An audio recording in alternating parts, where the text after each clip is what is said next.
Okay, we got a 2008 Mazda Tribute here. It has a lot of the same oil leaks as the 2002. It's a little bit set up different though, and I just wanted to do a video on replacing this front cover seals, as we're going to be also doing the valve covers and intakes at the same time. So we're going to go ahead and just get started here. This is what I have. I do not have my intakes yet. I'm using Fel-Pro. I usually always go with Fel-Pro because they've done me right in the past. So this is the valve cover, gaskets, and all of the grommets and spark plug well gaskets. And this is our front cover. And we've got the crank seal included along with the front cover seals themselves. Okay, the first piece we removed is this shroud, and you just got these little 8mm, and you got a little bolt, or a little 8mm rather, on this side over here as well. But you just get down there and take those out and remove this first off. Okay, go ahead and put your little 8mm back on here for now so you're not losing them. We will have to take those off again, but those things really are known to get lost. Okay, the first thing I'm going to focus on is just getting these cables loose, and as far you can unclip these, but these clips are brittle and it's easier just to take these 8mm out and just put them back. So that's what I'm going to be doing now. The only thing about these, they have little brass inserts. You don't want to over tighten these. Get it down snug and then stop. So we're going to go ahead at this point and remove these cables, and then we'll be taking these out. We're just going to start on these throttle cable and cruise control here. Okay, as far as this one goes, all you got to do is just pull this back a little bit and just give that a tug forward. It just clips in like that. Okay, now for the actual cable part here, you're just going to rotate that around, and you'll just pop that out of there. Just like that. And then the same thing, putting it back. Okay, we're going to start on these. It's got an 8mm here.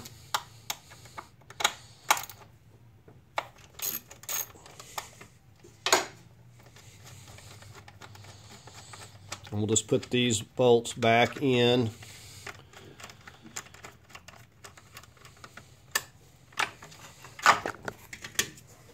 Okay, about to lose my camera there.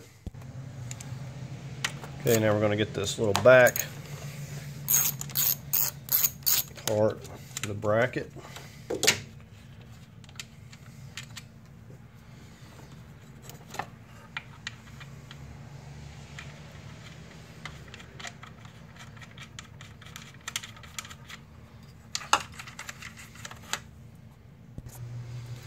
Okay, this connector you just push down right there for your idle sensor. Now it's a good idea at this point to label stuff so you're not getting it confused, and also like where they fasten, you got a clip here. You want to make yourself some labels so you're not getting confused when putting this back. But this is very first step before getting to this front cover.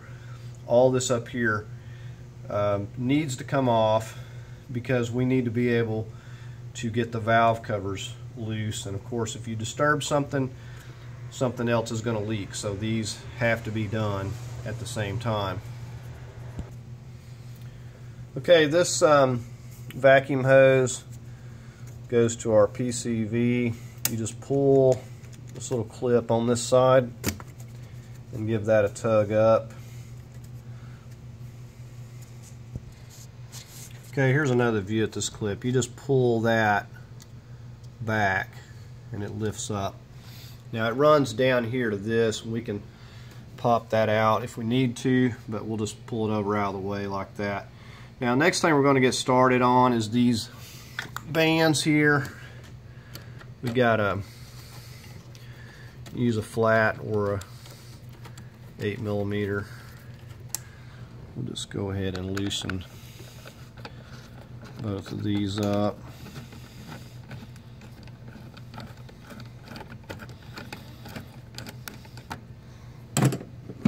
And we're just going to wiggle this until we pop it out of here. Now another thing that we're going to do, because we're going to be taking a lot of stuff loose, we're going to go ahead and disconnect our negative, if you hadn't done that already, just as a precaution.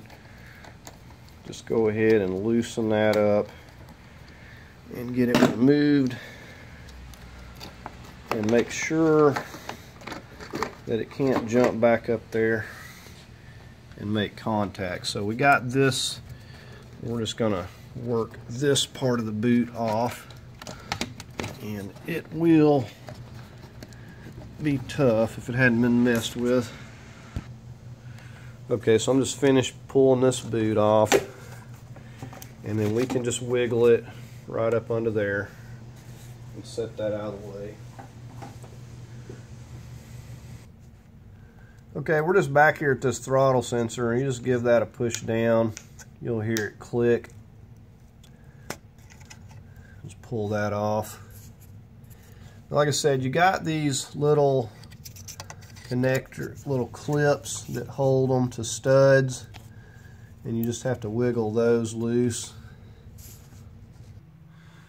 Okay, we're just going to be taking this EGR loose here. These are 8mm. We got to get both these two here out.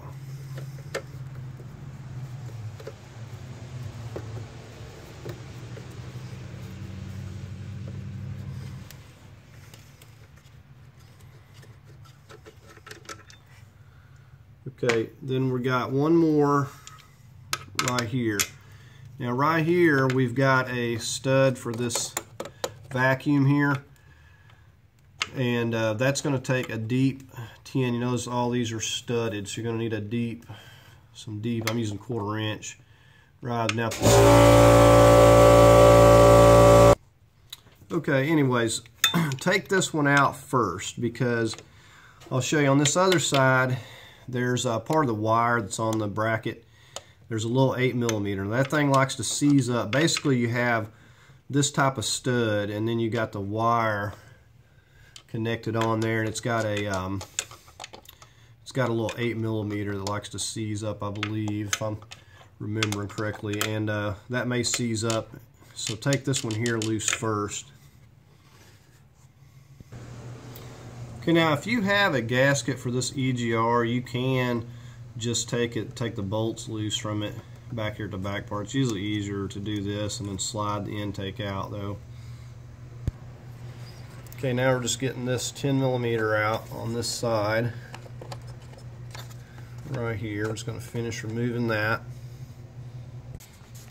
Okay, on this bolt back here, it's actually just the 8mm going through there. It's on a stud, and so it's kind of hanging up a little bit there, but we got it loose, which is really all that matters, and we can actually leave it like that as long as it's not getting in our way. It'll be fine. But this is loose, this is loose. So we're going to get back here and get on our lines in the back. So again, with this one, just push that down and you should be able to give it a push off. It's just going to be stuck a little bit. Okay, these hoses won't push off easily. I like to use a screwdriver. And you just have to be careful that you don't break anything.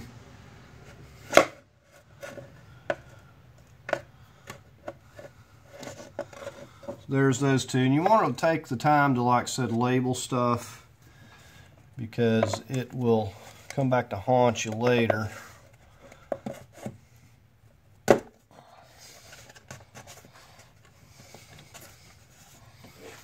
Okay, so we got those hoses loose. We're just going to take the time, like these are, you know, you could get these mixed up, so we'll label those. Okay, we got a wire right here that's clipped on. Got a little safety. Got to push down right there. Pull that back. Now it's clipped on right here. You want to be careful of popping this off. These are bad to break. We're going to get in under that with a screwdriver and just pop it loose from the intake. Okay, we do have another hose that's running underneath.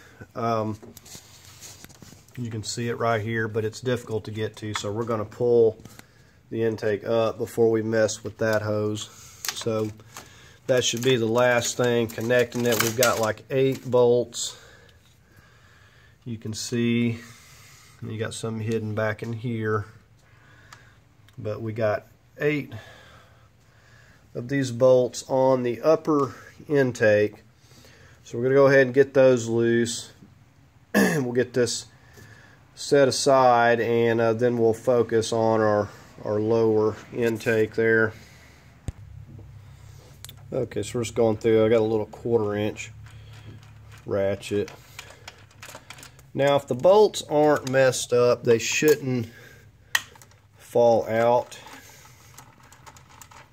because they kind of make them where they stay in.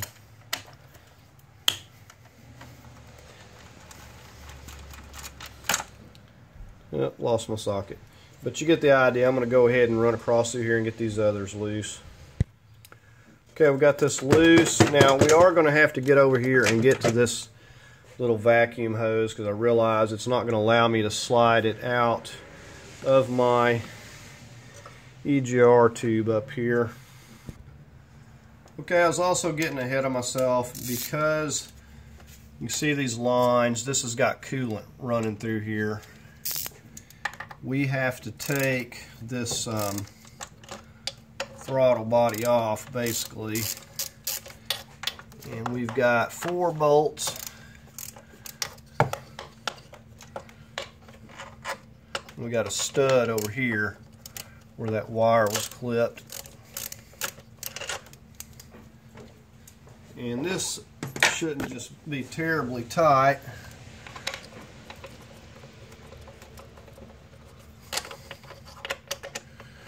But you'll see when we take this loose, hopefully we got a gasket to put on this too. If you're doing intakes, it doesn't make a lot of sense to do everything and then not get the, see, that's the studded one on that side.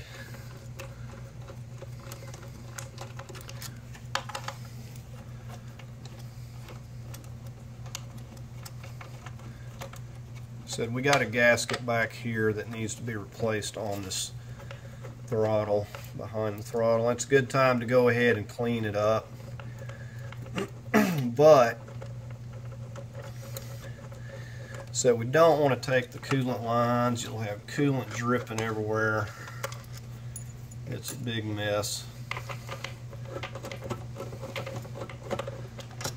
Okay, so that's all there is to that. And you can see the lines are still, you know, attached there, but we can basically just put this over out of the way. Just fold it over out of the way. Just go ahead and put your little bolts back. See, this is the gasket in question. It doesn't look just horrible, but we might as well go ahead and get a new one on there. Okay, now here's this vacuum tube. We can actually get to it a little bit easier. We're going to come through the side there with some needle nose, and we're going to get that clamped loose. I'll show you. Okay, if you come down here and look on this side where we took that throttle there is that. Oh, as you can see, it's got a little clamp there. We're going to get around there with a pair of needle nose basically and take that loose. So you can see we got that hose loose. Now, to make things difficult, they get these little squeeze clamps back and real tough to get to places.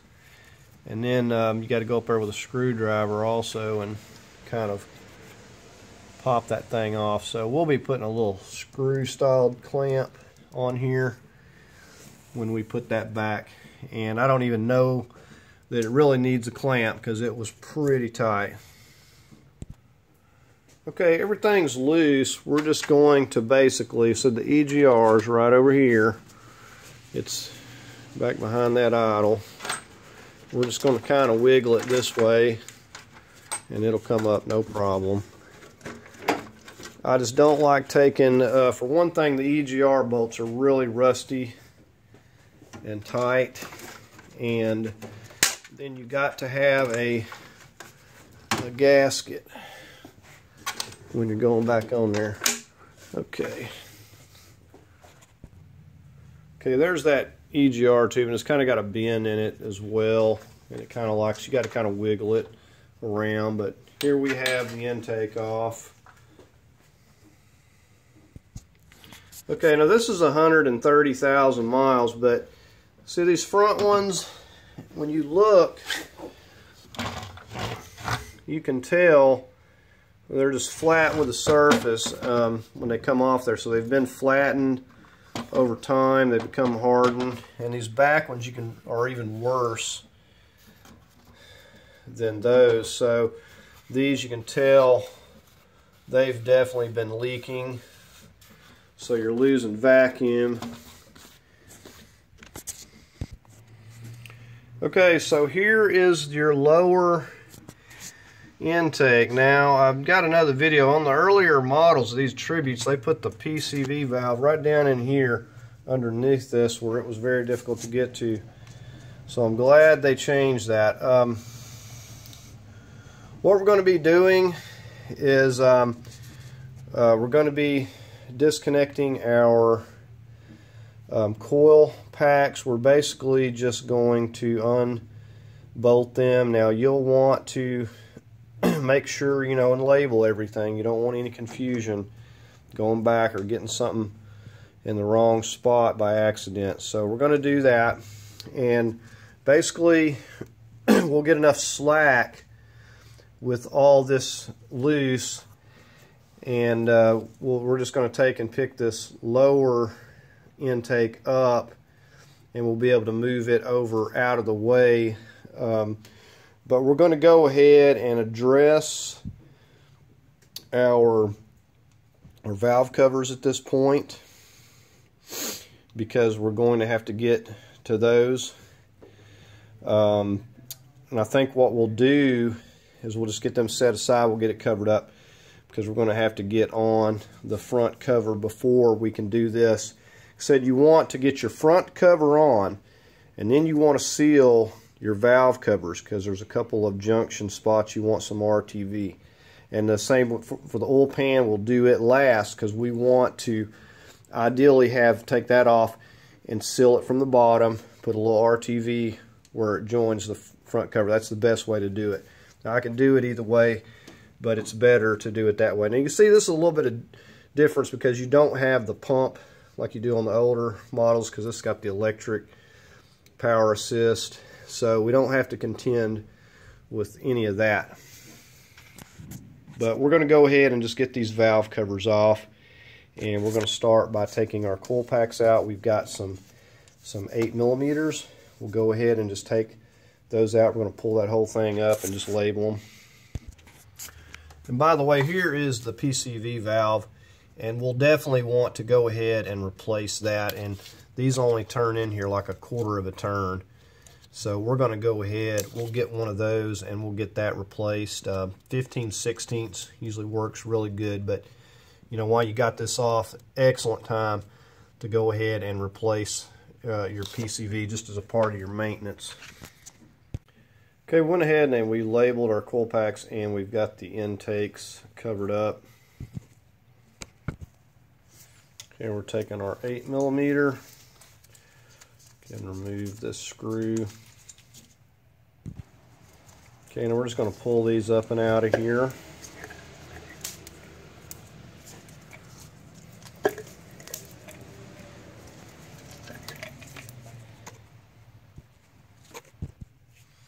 And where these wires clip, we just take a flat screwdriver, pop those up. Okay, coil packs are out. Just got them kind of laid to the side. And right here we've got a connector we're going to get. Let's pull that off. We're going to label this. We've got a vacuum hose running around. And we're going to disconnect it here. And again, we're going to label this. Get your screwdriver and pop that off right there. Okay, so we're just working on getting these 10mm out here. And you got some wires you got to unclip. Now don't be surprised, this wire is brittle. You'll have some clips break.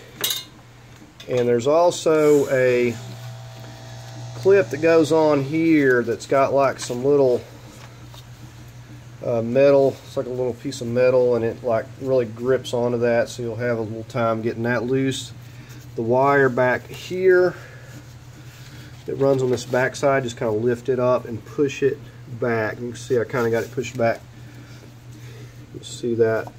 Just got that pushed back, and also these are popped off. So these here, there is several. You can see that stud right there.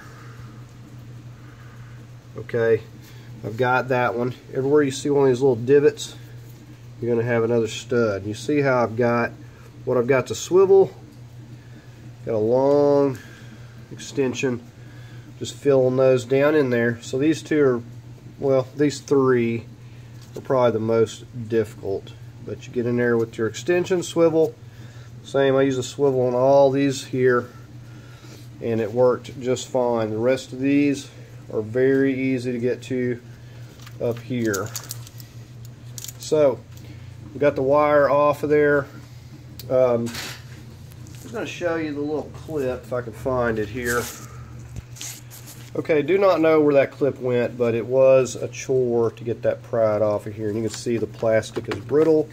It's breaking. This little piece broke. Not a big deal. This wire is not going anywhere. So anyway, we're going to go ahead and just finish removing all these. We've got them loose, and they shouldn't, if they do come completely out, take you a good mental note of where your studs are going. So you got the two studs here, you know, for your shroud, definitely, and then you got your studs over here, and then all along this bottom has studs, and then these are all just bolts. So well, we got one here too. So make you a good mental note, or make you a mark, so if they do come out, you can get them back where they belong. Okay, after getting some of these bolts did come out, so we did mark them. I just put a little mark where the studs were going to go, and some of them stayed in. But after taking the bolts all loose, we went ahead and blowed this off with air. We don't want any trash getting down into our engine, so either vacuum or use some air to make sure there's no loose debris on top of this once you get everything loose. I've been working on this back here. This one's a lot easier. I just want to show you a few things. Of course, you got to get the wires popped up and off of their little clips. And right here you've got a little sensor. You got an 8mm that you got to take loose, and you pull that sensor up and off there. Be mindful of that. If you come to the back, we got this wire harness. You've got a 8mm right there. Now usually this harness, as you can see with this one, is always broken right there, but you still got to take that 8mm off to be able to get to the 10mm beneath.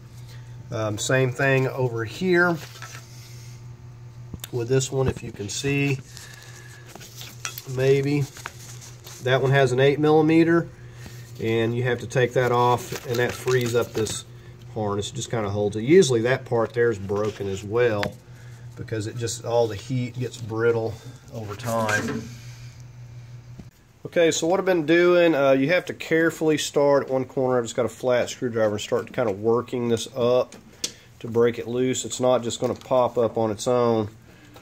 It's got a little bit of glue and it has to be wiggled loose.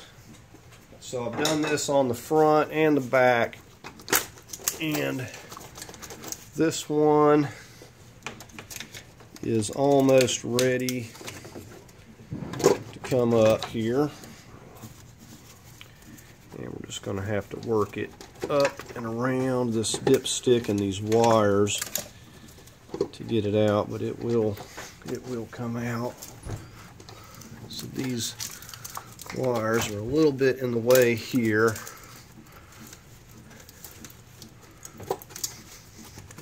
And then it's also hitting on this dipstick a little bit. So we got to get it just right.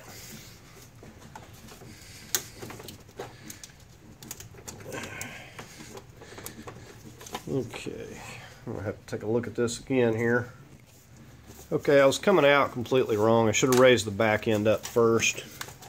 With the back end raised, it'll actually lift up.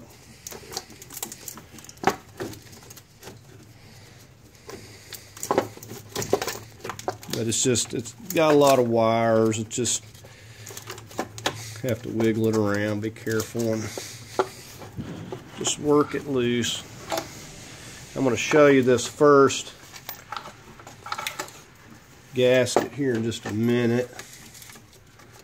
I can already tell that it's in pretty bad shape, and also the gasket is just sticking to the head.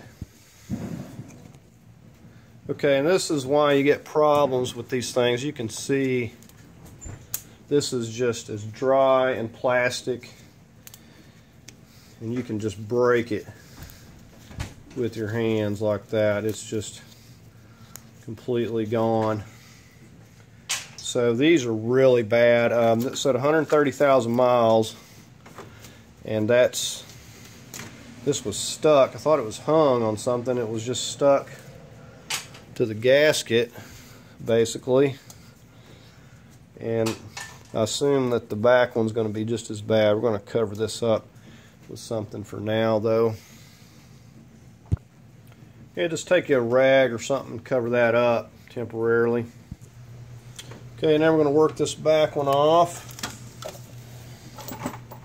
And this one, like I said, was much easier pretty much all the way around, even with removing the bolts. Easier to get to, and a little bit easier to get loose for whatever reason. And the gasket's actually still attached to this one, but it is in pretty bad shape. So at least the gasket didn't stick to that surface there. So we're going to get that covered up for now, and we're going to go ahead. Got to get some blocks under the engine and get it supported. We're going to start taking this mount loose and take that mount over there out and get to work on this front cover now. Okay, just to show you what we got going on here today, went ahead and lifted this side of the vehicle. Did break those lugs loose already. We just got a support for the engine. Now keep in mind, this is not just going to fall out of here. You've got 3 other mounts, like 2 in the center, 1 on the transmission. It will drop down, but it wouldn't fall out, so really we're just supporting it. We've got 2 jack stands kind of back there out of the way, as you can see on the support frame back there somewhere. Something on something solid. You could put them right here if you want to. I just prefer to have them back there more out of my way, but get you a couple forms of support. And we're just going to go ahead and remove this wheel, and you can see we've got some plastic shroud that we got to remove here. This is really good for hiding all your leaks so you can't see where they're coming from. But we're going to go ahead and get this removed as well. Okay, we're just using a 19mm here. We'll go ahead and finish getting this wheel off here.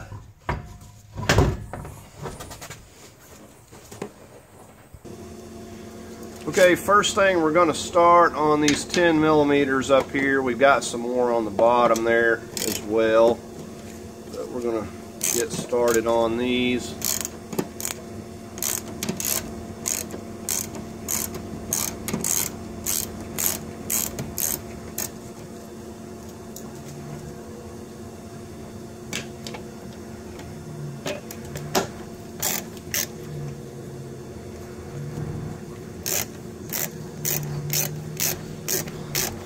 So it's always a good idea to put stuff back where it goes.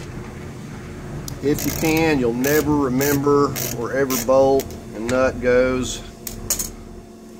And there's usually different links, and so it's best just to put them back where they go. Okay, we're gonna, this one here is stuck. Okay, we're gonna get over here. We got a little snap rivet with a Phillips head on it. Okay, so there's a little Phillips head. Now sometimes these just spin and won't come out, and you have to get underneath it with either a pick tool or a little flat screwdriver.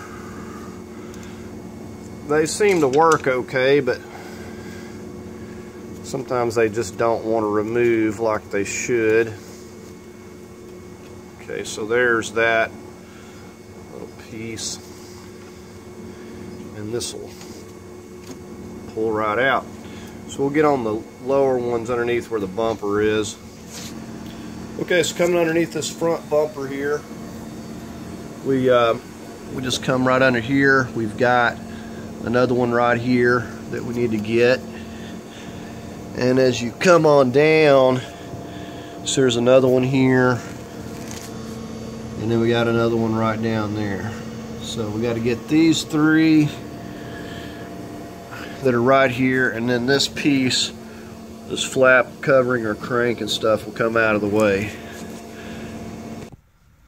Okay, now this piece should be ready to drop down.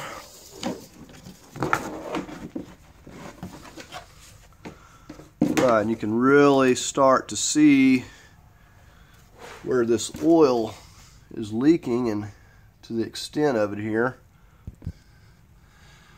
Okay, so you can see that a lot of this looks like it's running down from this front cover.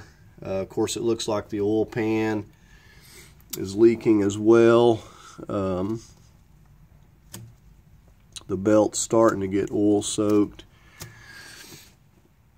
So now I don't really know how good this tensioner is, but I would expect that it's not been replaced, so it may be due to be changed out as well with a new belt.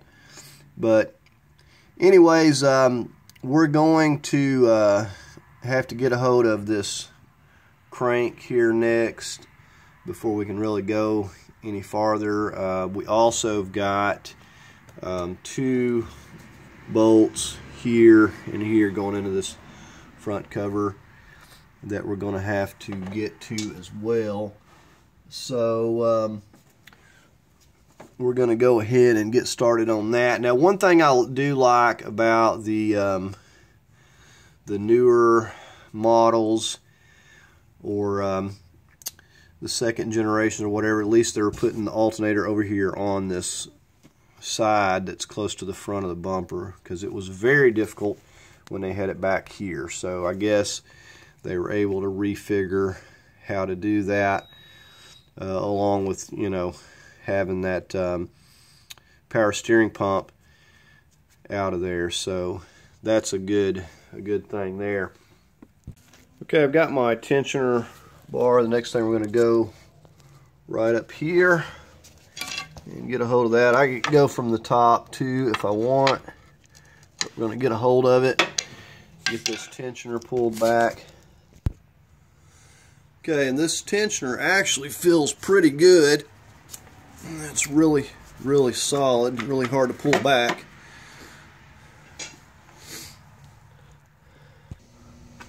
Okay, I've got an 18 millimeter, my impact. I'm going to be taking this loose. Now, if you don't have the impact, you'll need to hold this. You'll need to make you a tool. I've used various tools where I've like took a piece of angle iron, a couple bolts, just something to hold it still basically. You could also use the starter, bump it and break it loose. I've done that before. But we're going to try it with this. It'll probably take a bit to get this broke loose if it hasn't been messed with.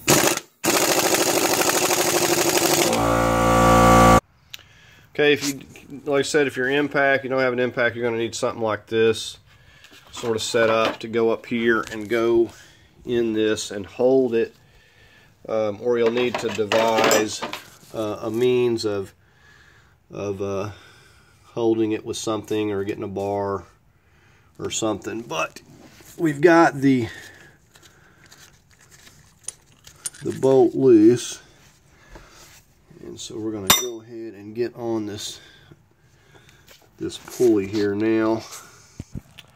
Okay, so this is a Chrysler Puller, and basically you got this clamp, it's really heavy duty, and you got these various bars that go into this.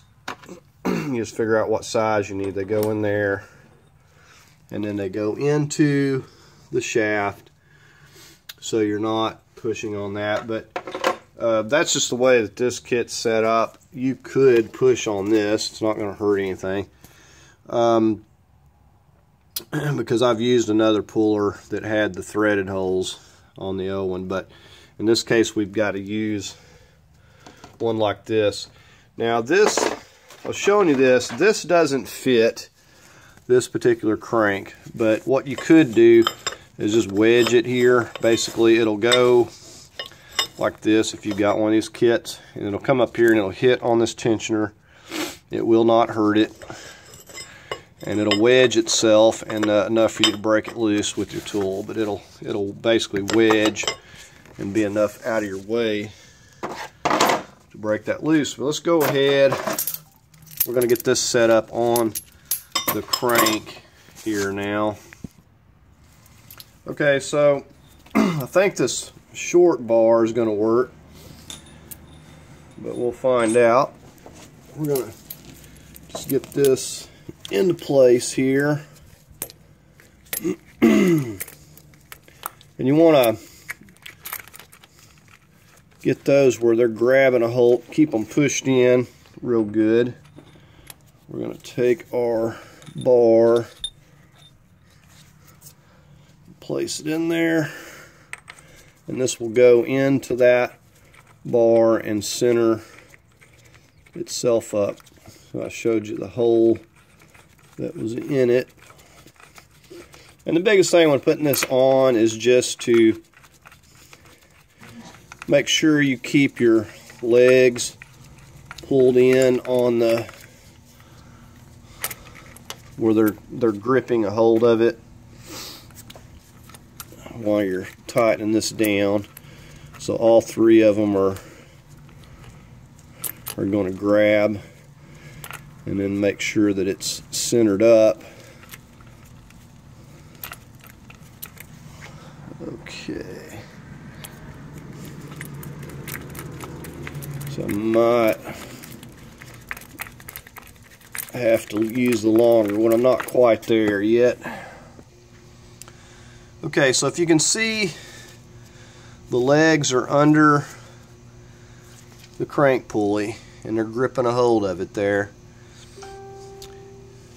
And we've just got our 24 millimeter that I'm using, and we're just going to slowly start cranking this down. And if I don't have enough clearance to pull it all the way off, I'll take it off and put a longer bolt on there.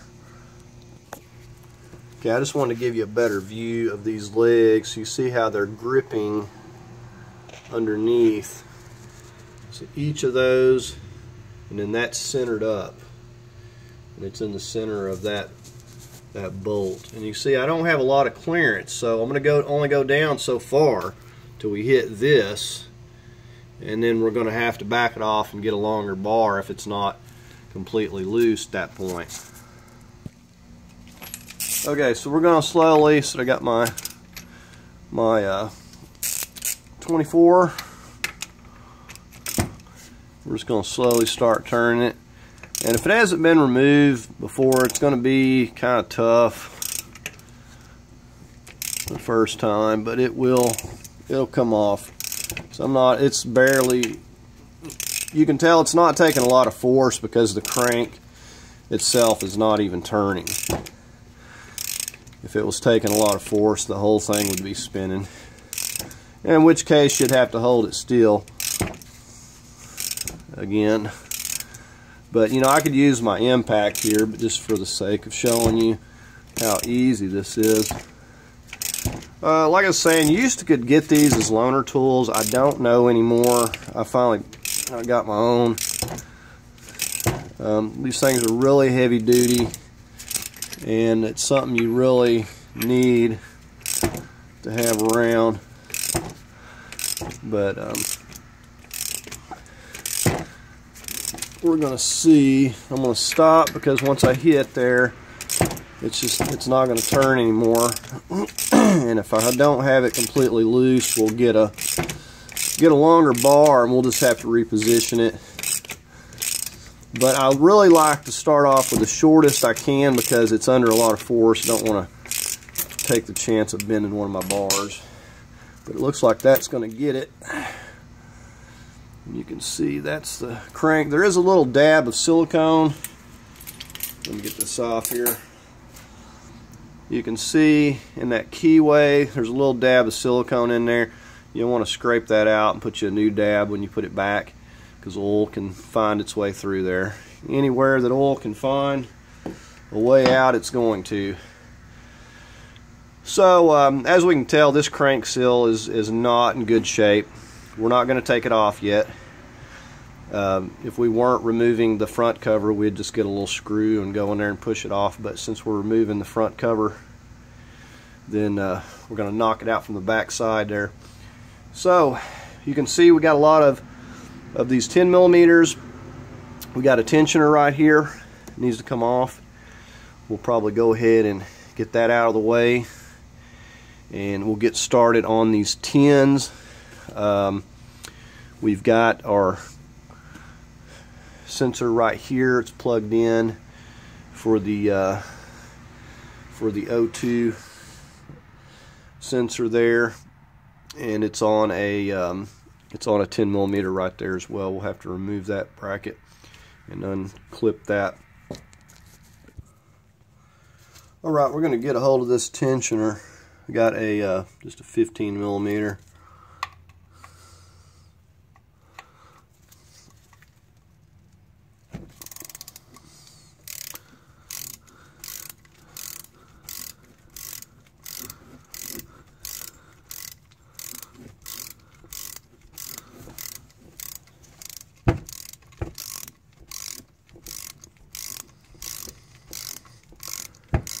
This stuff is really nasty, just really black and just almost like tar. So plan on getting pretty messy, but when we put it back, we'll clean everything up. I just like to use the purple degreaser. I'm sure there's lots of other stuff you could use, but that's what I use.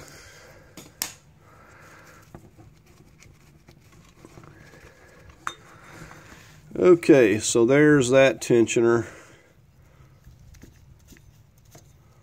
The bearings sound fine in it.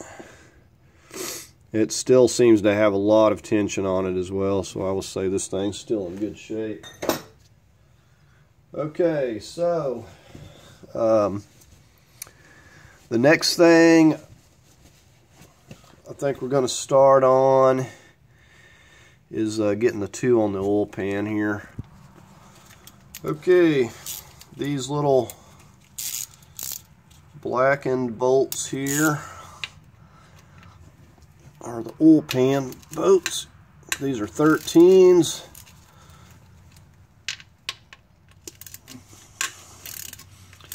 And these are the only two that are coming through the oil pan. We're going to be dealing with this oil pan later, but I've done another video on a 2002 and I just sealed it up with RTV before I slid it back on. So you don't have to remove the oil pan if it's in good shape. If you don't have any leaks and you've got a good gasket on there, you don't have to remove it. You'll just put RTV and put it back and it'll be fine. Never had a problem. Okay, so there's those two. I like to take and throw these in some solvent, gasoline, something, just to get all the oil and stuff cleaned off when I put it back. There's some type of little rubber seal on these that looks like it falls off of them. But usually if the gasket's good, you don't have any problem because the gasket goes around the bolt holes. It shouldn't be leaking. Okay, as you see, we got these tins that are going to have to come out. We've got one here.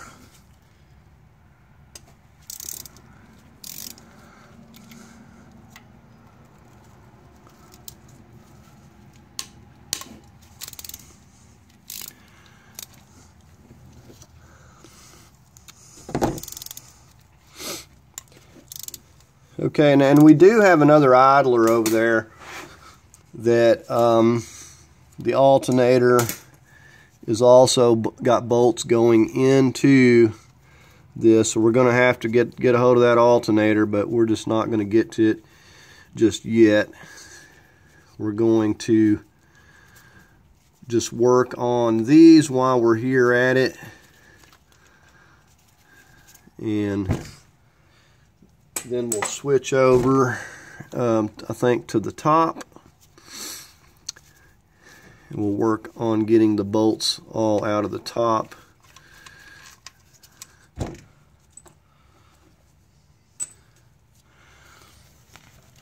So this is a nut here that just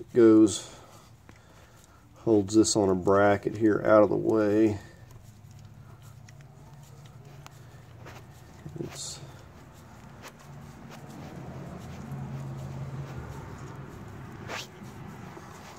This one's not coming out too easy.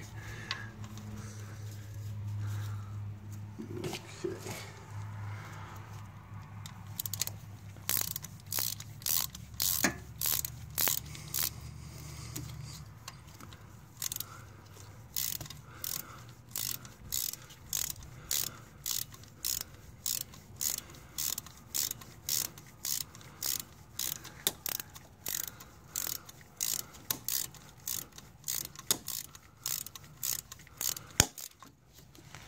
Okay, we also got another sensor down here as well that's hiding in behind this.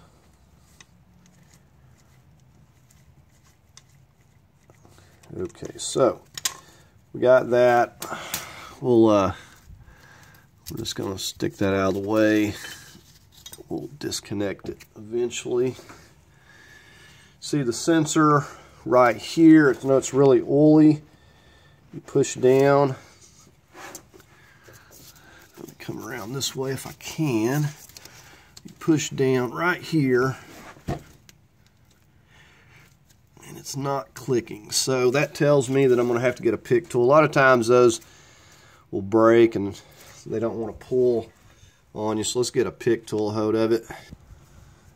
Okay, so I took my little pick tool and got under that and got it to come loose, and we're going to get on this one up here. I think that, okay, that's a 15, so the studded's going to be 15. Okay, so I've got my 15 millimeter here now. We're going to go ahead and get a hold of this. So a lot of these you can reach from down here.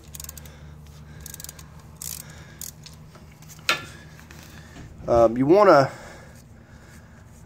take special notes of where your studs are going. Put you a mark or something just so you know where to put those back. So we can put a scratch mark on there. I'll know I've got a stud going there. We've got, looks like another 10 up above that one there.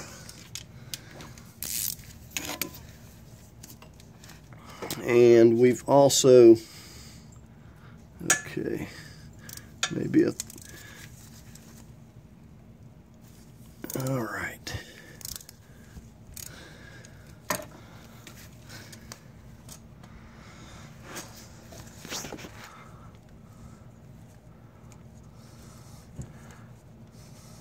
So we've got the majority of these lower bolts out. So I think we're going to go back up top and focus on some of that. And then we will get on the alternator and whatever else might be attached to this front cover here. Okay, so we do have this idler back here that is going into the front cover. You can see the bolts. We're going to have to get all those out and take that completely loose because more than likely it's going to have some bolts going into that. I'm just really not 100% sure if it's got dowel pins or not, but we're probably going to go ahead and remove that and see what's going on with that. And also said the alternator over here, you can see the bolts on the studs there. We're going to have to completely remove that. I've got another idler right there that I need to get off, so we're going to remove that as well. I'm just not sure how much trouble this back here is going to be, but we're going to go ahead, I think, get on this idler, and then we may get on the alternator bolts here next, or there's actually some nuts there, but we're going to take that loose. Okay, this idler here is a 13, by the way. We're going to go ahead and completely remove that now.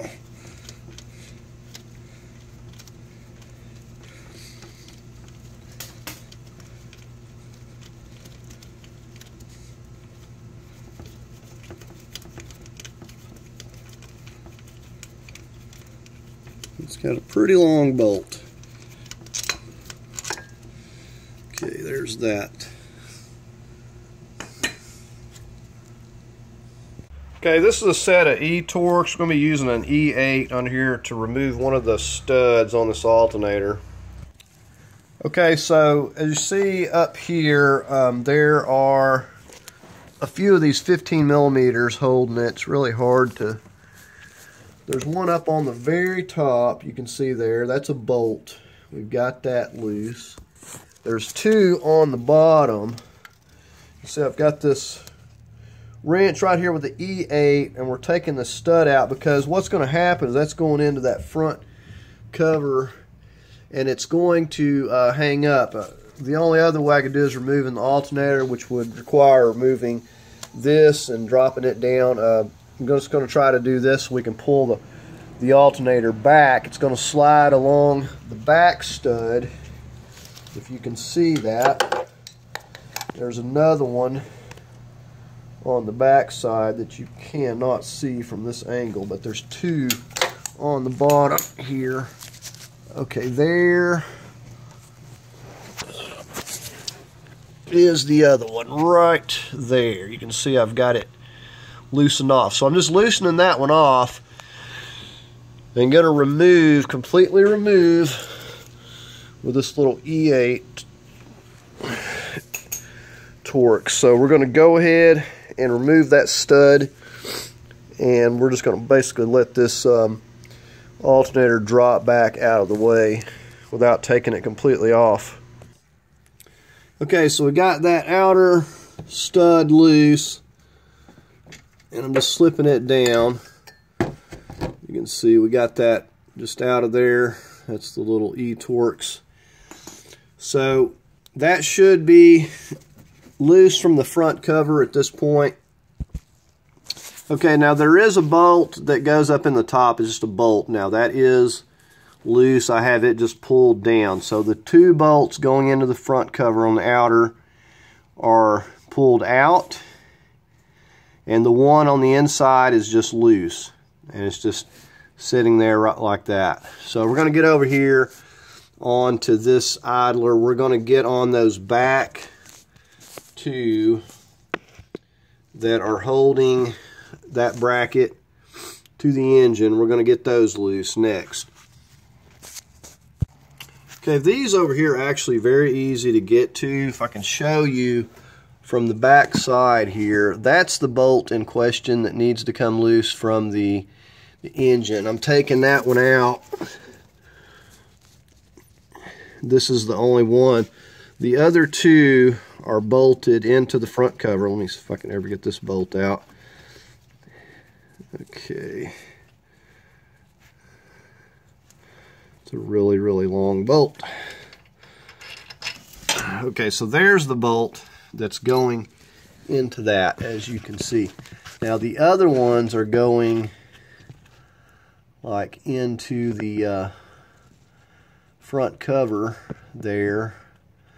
So we're going to try, we've got to get that wire unclipped right there that's clipped onto that bracket. And we're going to try to see if we can't get all the other bolts and simply remove it that way. But we need to get that wire.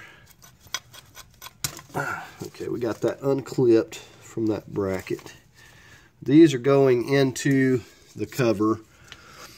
This sensor here disconnected, this wire disconnected. So the only things that we should have, we got a 10mm right here. We're going to go ahead and get that one, and then we're going to go up top. Looks like everything else should be free at this point.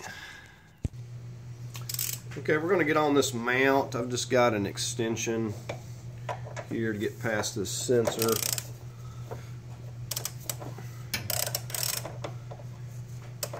And we got the engine supported. So we're going to just go ahead and completely remove this bolt here. And then we'll get on the other three, actually four. We got one holding the ground.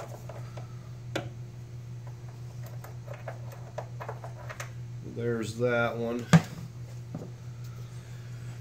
So now we'll go ahead and we'll get on these. These are 15s. We got a ground to remove there first. Okay, we'll just start with the ground.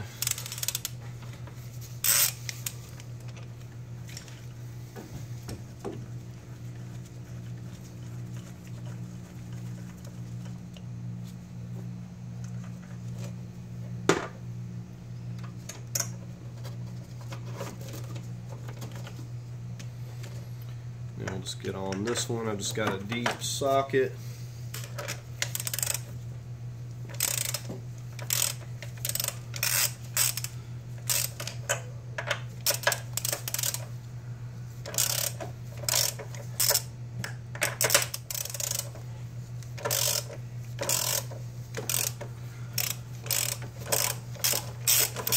And this shouldn't move on me any, but it may.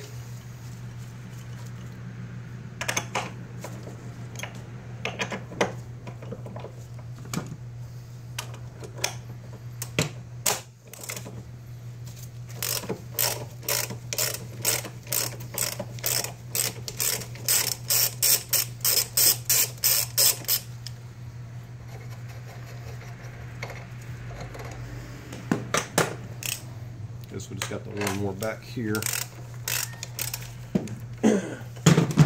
So we'll go ahead and we're going to get this one, and we should be able to go ahead and lift up on this part of this mount. And we may or may not need to take the other part out. Alright, so we're going to go ahead and just move this part. And it's wanting to get... Okay. So, we may go ahead and just remove this part of the mount, because by the looks of it, it looks like it's going to get in my way of getting to these bolts. So I'm going to just go ahead and remove these 13 millimeters. There's 3 of them holding that. Okay, so if you can see these, we've got a couple on each side and we got one in the back.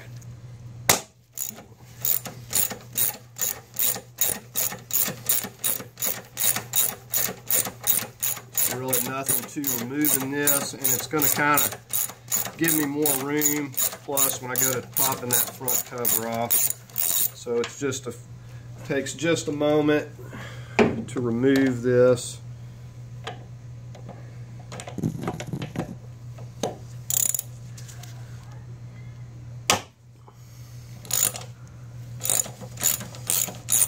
Okay, so we got one more in the back. I'm going to go ahead and just finish taking these completely out. We'll get the one in the back. Okay, so here's our one in the back, kind of back here behind this coolant.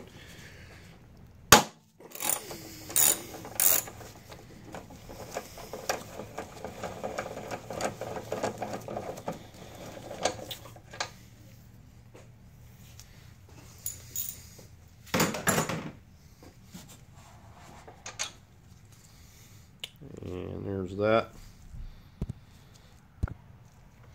Okay, so we'll go ahead and try to work this out of here. And there's that mount. Okay, we don't have very many bolts left. I'm going to go ahead and take these 10s out of this part right here. And we've got some others at the top I'm going to show you here, but we're going to get these 3 right here next.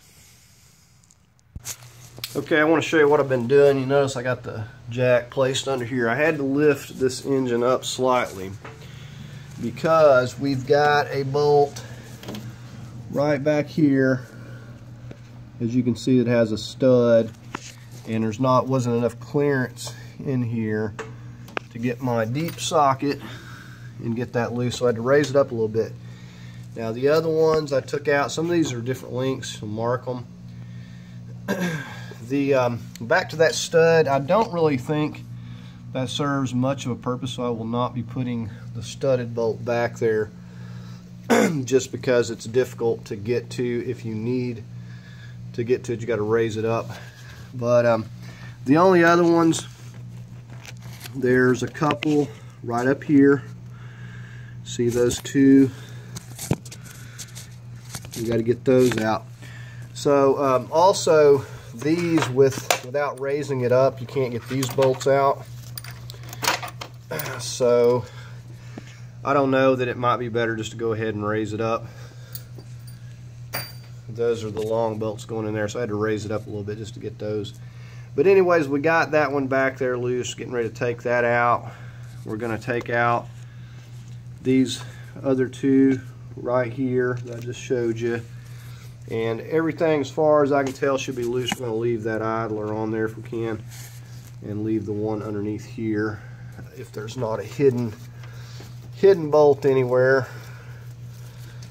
So we're going to go ahead and attempt it. Okay, I did miss one. I had to take off this rear idler. Used the 13 and my little slim ratchet.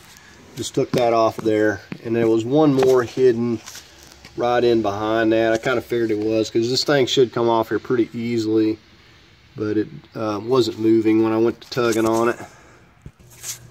Okay, there's one more that I've missed, and you can't even see it from up top. It's covered by grease right there, but it's right up there, like right beside where that tensioner or that idler was. We got the 8mm right, 10mm right there. We're going to go ahead and take that out. This thing should just come right loose. But yeah, definitely make sure that you get all these before you go to pulling on or anything. Okay, I did find one more that, like, right in there in a little indentation spot where that idler was. So there was one beside it and one right in that little indentation there. There are two of them right in the center. Okay, at this point we do have it loose. I went ahead and took this little idler bracket that was in the back because it had wires running through it. And we got that set aside. Now this thing has some locating pegs. So basically you get under here on both sides where there's a piece sticking out and you just gently kind of pull, and you kind of have to go back and forth doing that on both sides. You don't want to, you just have to be gentle and just start working it off. Okay, so we got it loose. I said I was getting under here. If I can show you, just using a screwdriver or something. I was getting under where this nub goes to the alternator and just kind of pulling on that a little bit. And then I come over here on this side, a little nub sticking out, kind of pulled on that a little bit. So that's how I popped it loose. Okay, now that we got it loose, we're going to try to see if we can't pick this thing either up and out of here or drop it out of the bottom or something. Okay, it would appear that coming up through the top seems to be the way to do it. However, the cruise control's in the way. I'm going to take these two 10mm on this bracket and we're just going to move this over and I'll be able to pull it right up and out of here. Now you could disconnect your sensor here as well if you want to avoid hitting that. Okay, the cruise control's off out of the way there. I'm just going to come back up through here with it. Looks like I messed around and got it hung here a little bit trying to go through the bottom. Okay, here we go. We're just coming up out of here. This is actually pretty heavy. All right.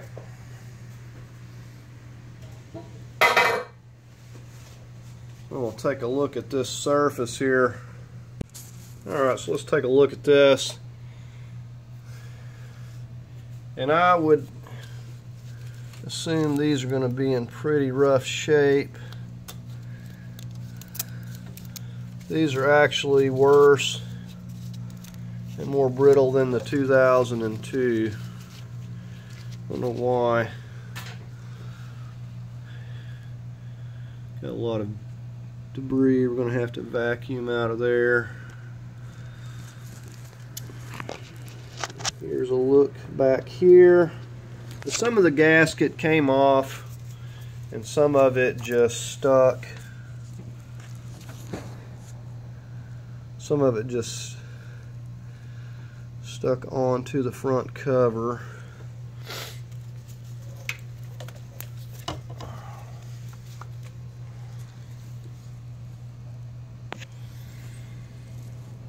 But here it is. We'll take a look at it from the bottom. Okay, so here's those locating pegs, and that's why it takes, sometimes those get corroded and make it pretty rough. Here is where we will be changing this oil. I mean, it's just expected that some debris and stuff's going to fall in there, but we'll be putting a new oil pan gasket. See, if you weren't replacing your oil pan gasket, you would just seal this corner junction in here and just put you a little bead all around through the front of that lip and slap it back on. You can see the other places where the silicone is, the junctions, that's where you have to put it back. Where there's little junctions there, just put a little dab, doesn't take a lot.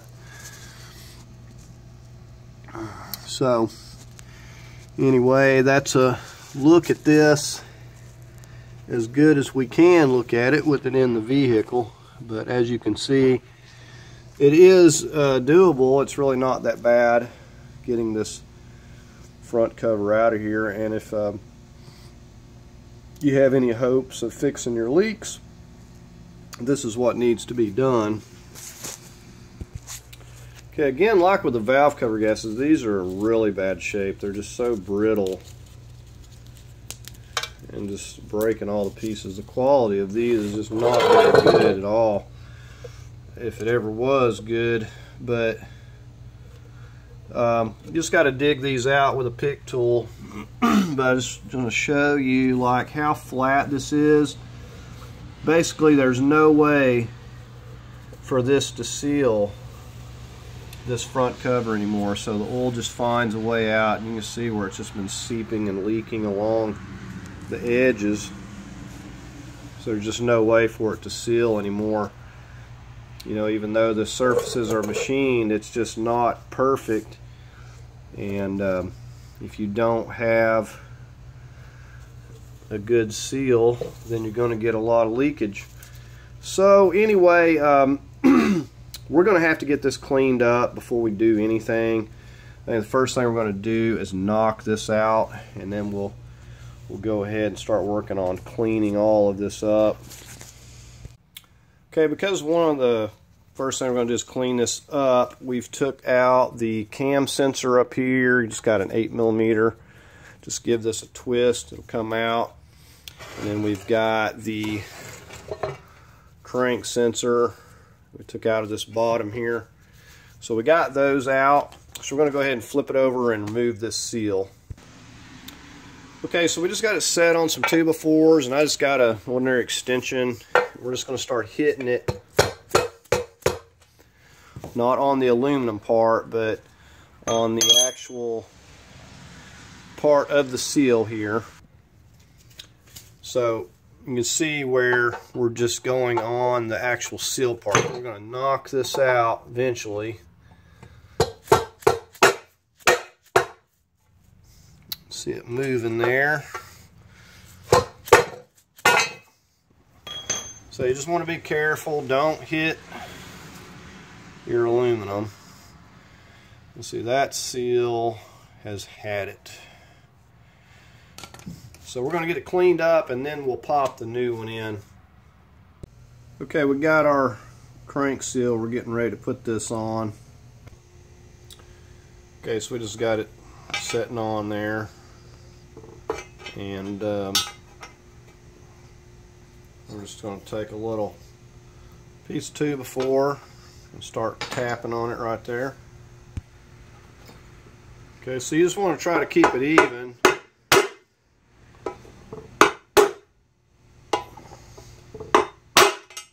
And it popped out on me. Let's try this again.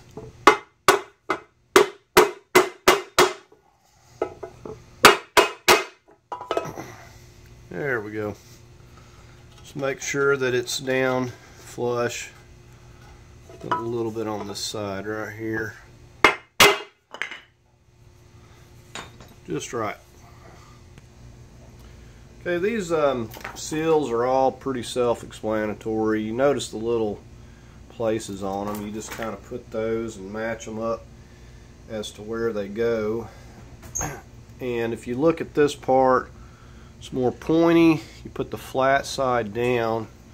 I'm going to start that right into its place right here. And don't stretch it, just let it follow along as to where it goes. If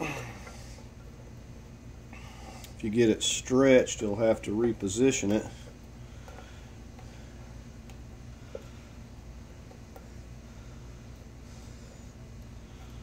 Push it down in there nice.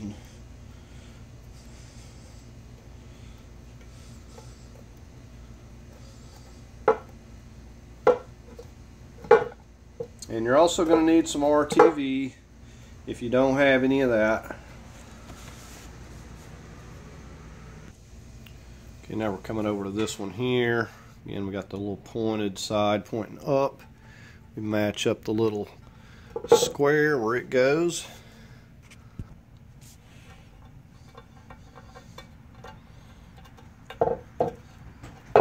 Okay, so we're just getting this into place here. Just push it down firmly. And then we just got one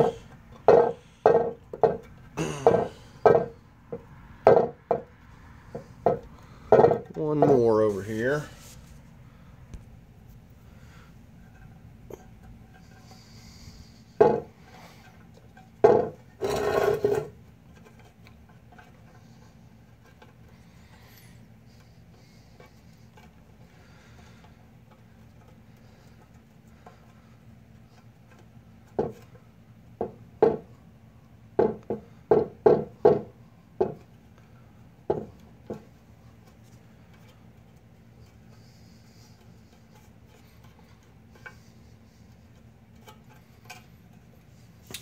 Okay, so that's all good.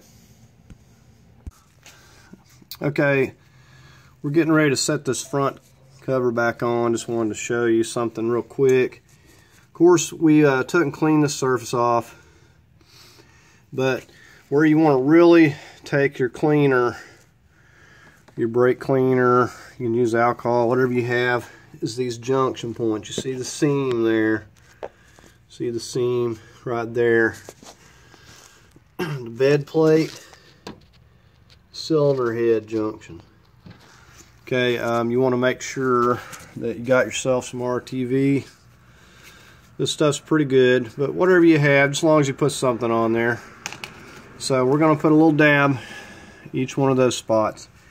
We're going to go ahead and slap this up there. Now, if I wasn't doing this oil pan gasket, like I said, I would run a bead starting at that corner and go all the way around up to here as I set that front cover into place. So I'm going to be replacing that, so I'm not worried about it. Okay, so there we go. A little bit there, a little bit there, a little bit up there. Just make sure to put some.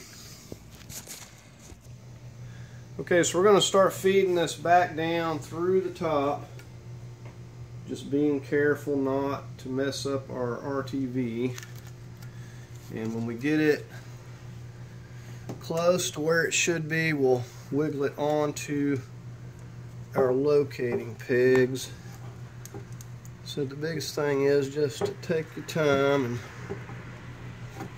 and don't make a mess.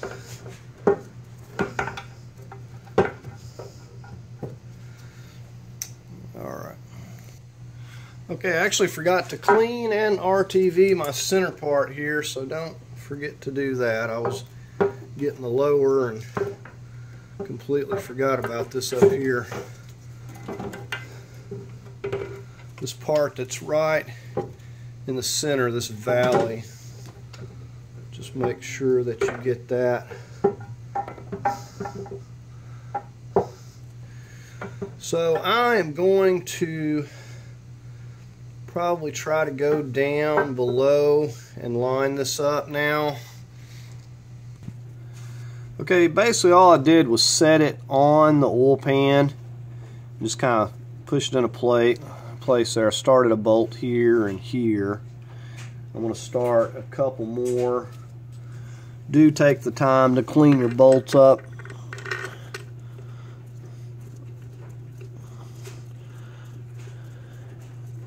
And I'm just going to use these bolts to pull it onto its locating pegs right here.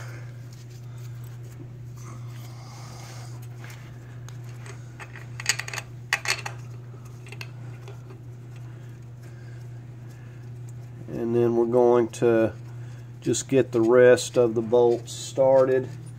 Remember that one with the stud that was up on the top that was difficult to get to? Of course, I jacked the engine up to get it in, but I'm just not 100% sure if I want to put that back there. It's just difficult to get at. But I can't remember if there was something on that It didn't seem like there was.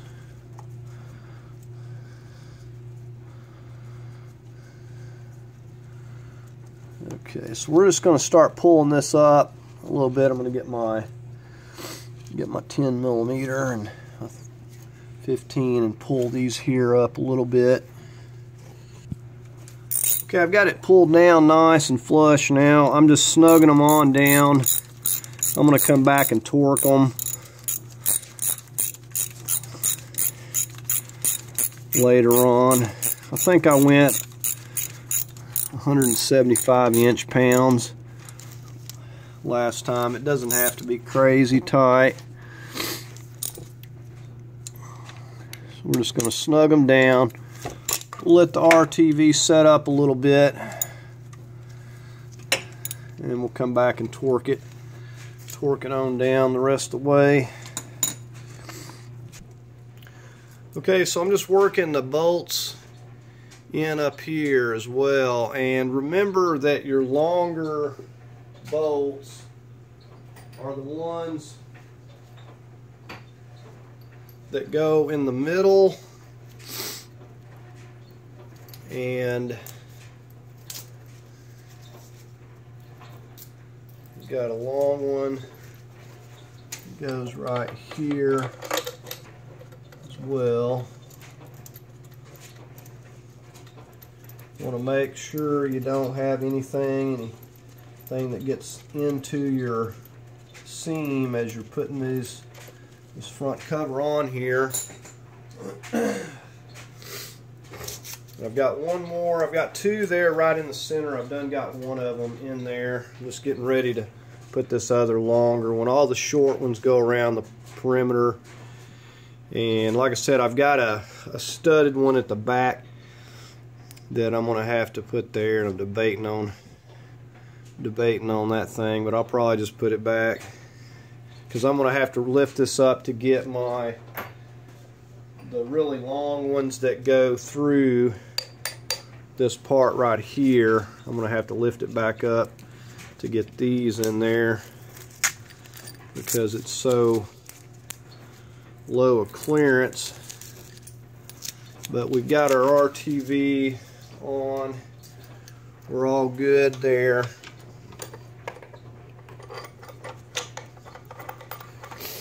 And we're just going to snug it down, let it set up. Probably not going to get to my valve covers tonight. I do have them cleaned up, but it's not looking like we're going to get to it. So yeah, I'm going to have to lift this back up to get those in there. See, I just lifted up just enough where these will go, so as not to get too carried away with it.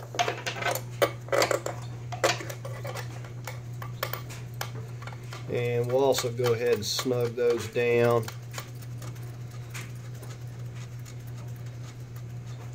And we'll get that studded one in the back. And I think that's about the only one I got left. Okay, so we've got all of the bolts going into the front cover snug down. So we're just going to kind of cover everything up and leave it. We'll come back and we're going to get on these valve covers, I think, next. But it's kind of time consuming getting all these bolts in, so I think I'm going to hold off on these. Okay, we're getting ready to get our valve covers on here now. We're just going to start with our 3 for our spark plug wells. These go either way, doesn't matter. The actual spark plug wells themselves were not in good shape, but they didn't really look like oil had been getting down in there, so that was not an issue more than it was just leaking. Just push those firmly and they'll pull the rest of the way down when you tighten them up. Now, you've also got this package. I usually don't go through and bother replacing these because they're usually not a problem. As you can see, your seals around those bolts. These are usually never a problem. You can replace them if you want. So we'll go ahead and get this gasket on here. And these are pretty self-explanatory. This is the bigger of the two.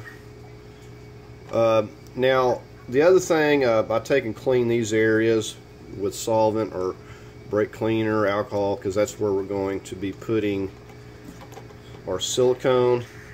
Here and here, this is at the pump, the water pump, and then up here at this front where you see that, it's also going to have a little dab of the silicone going there.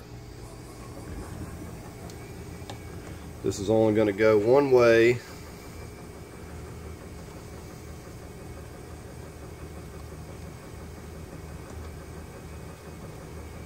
And they really fit down in here nice and secure, so you don't have to worry about them falling out and getting out of place as you're going to set it. The biggest thing is just not to set it directly into place, so you're not smearing your little dabs of silicone around and making a mess.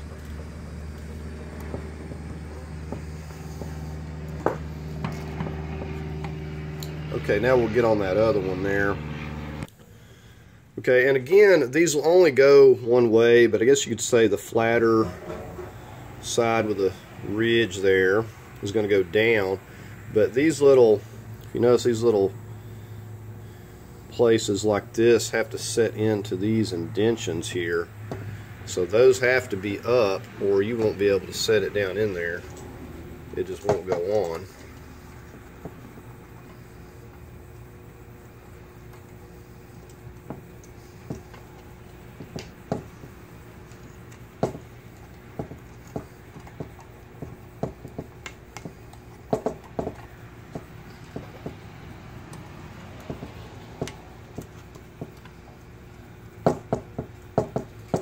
Really quite a bit of difference when you get this new seal on here. It sticks up quite a bit when it's new, but when you go to tighten it, it's going to compress it down. But because it's nice and elastic, it's going to seal off and take care of all those leaks, and you'll be surprised how much leakage you can get going down the back of your engine and finding its way onto the exhaust. And so you just can't neglect any of these. So now let's get our three remaining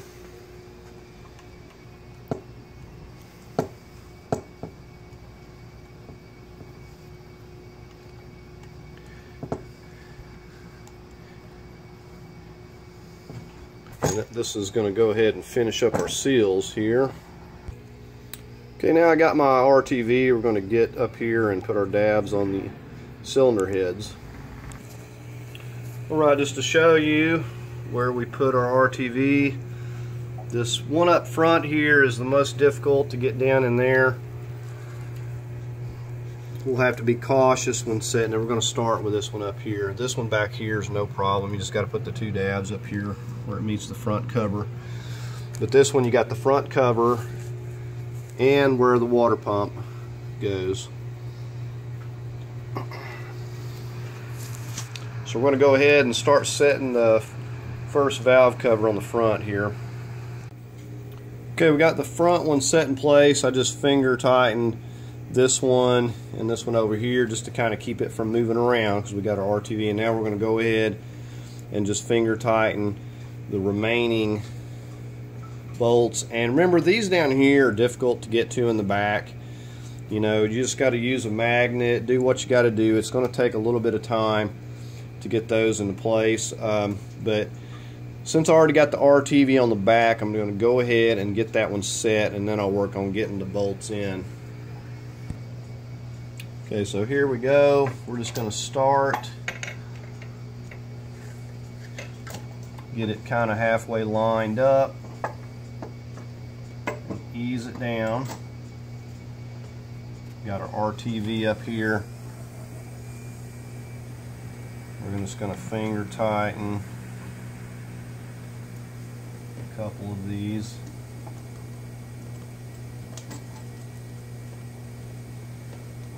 All the way down so it's not moving around.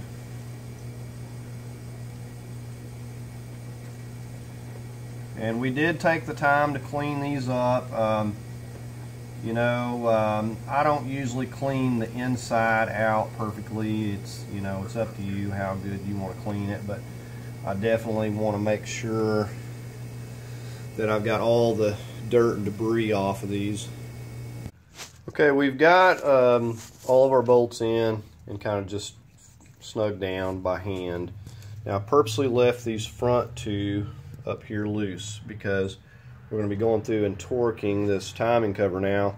It calls for 18 foot-pounds or 216 inch-pounds, and there's a sequence to it, but like with most things, I just start in the center of it and I work my way out, just kind of zigzag back and forth, and that's how I'm going to do it. So I'm going to go, got my inch pound. We're going to get our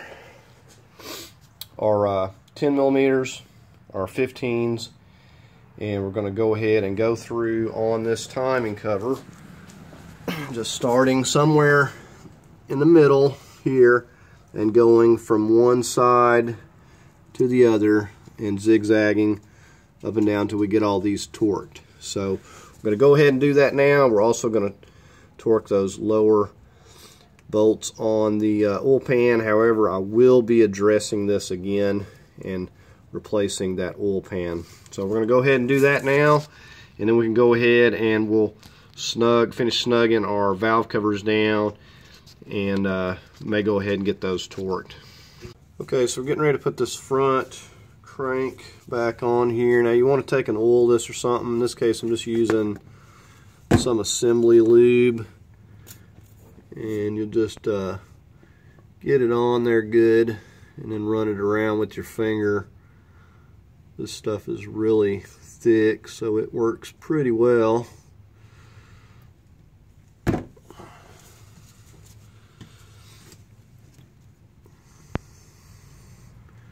But either use clean oil or something to get that lubed up there.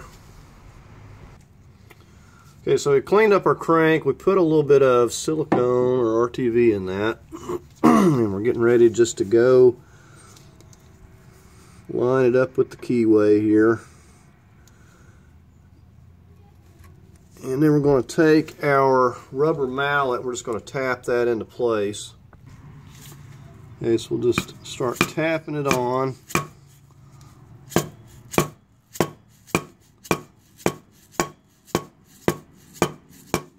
It usually goes pretty easy.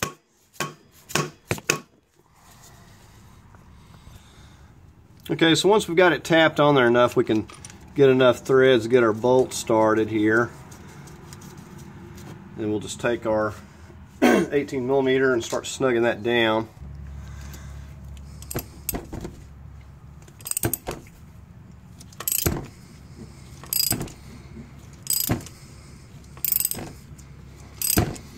Okay, now what I'm going to do is just tighten this up with the impact. So if you don't have an impact, you know, you want to hold it still while you torque it down. But you'll feel it once it bottoms out. You just keep tightening it till it can't tighten no more. Okay, I've got it run all the way down, so let's go ahead and just tighten it up.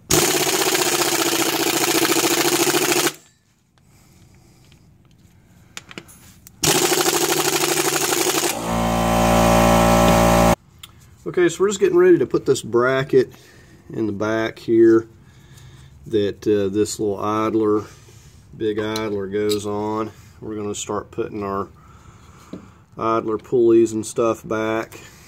So we've got the 3 bolts holding this, and we're going to go ahead and get those started back here. And remember, those wires kind of go in between this the way they run.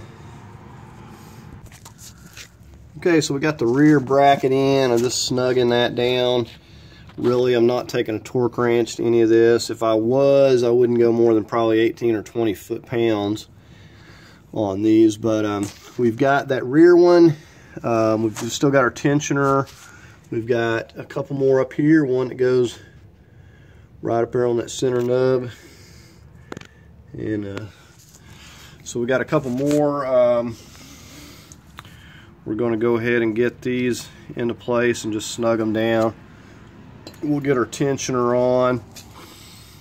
Now this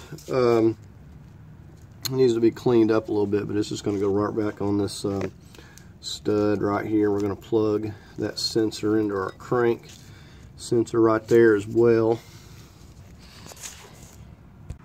Okay, before we put either the idler or tensioner back on over here, we're going to get our alternator bolted back up, and we got the studded using the E8 on the end of that to tighten that in there. So we're going to get this pushed back up into place here. And it's not real easy to get to, but it's doable. If we can get this bolt restarted here.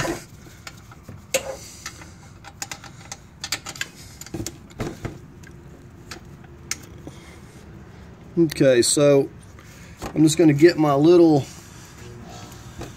E8 a hold of that studded part, and I've got the bolt up top. Can't really see that from here, but I've got it started with my fingers.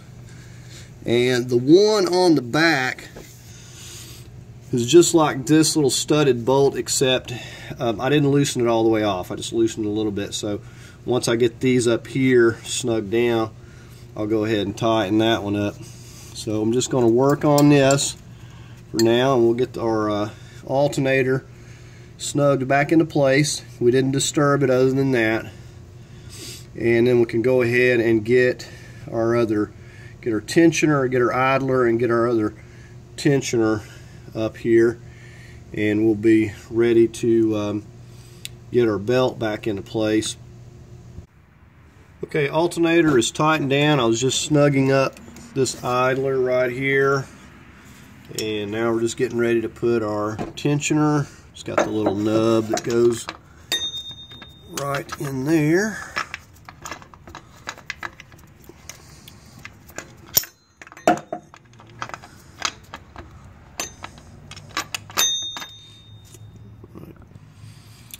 Okay, so now we're just going to snug this in place here.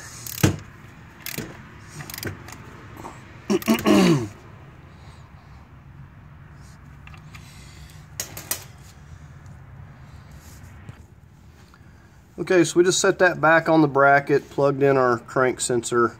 We're just going to snug up that 10mm right there. Okay, so we're finished up down on the bottom. The only thing I'm going to do at this point, I'm going to go through, I'm going to tighten these to 89 inch-pounds, all the valve covers, and then I think we're going to go ahead, we're going to get to work on pulling our lower intake off here, and we'll go ahead and get our intake gaskets replaced. We'll be able to go ahead and get our intake and get it buttoned back up. Okay, so we got it set to 89 inch-pounds. Like I said, we'll just start in the center,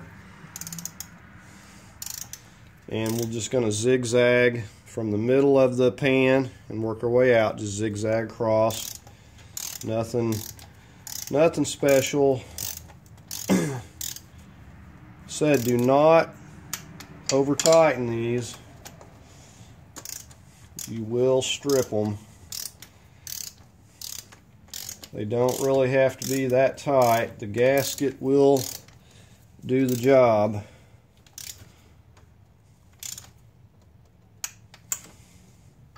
I start getting real nervous when just anytime you remove these and you try to torque them back down even to 85 inch-pounds, because usually they get them so tight in the factory that you're going to all but certain have one or two of them that's stripped. But usually it's not a problem. unless there's a lot of them. Okay, I'm going to have to work my way down to this lower, but basically we're just going to kind of zigzag. You kind of get the idea, back and forth. But these back ones I have to get creative with my extension and swivel because they're a little bit more difficult to get to. Okay, so we got the front one all torqued. We'll work on this rear. And just starting in the middle. Once it clicks,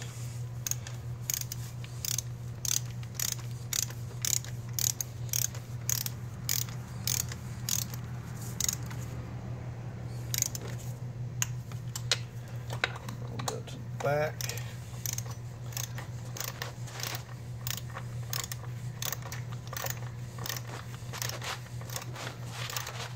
Just working from the middle out.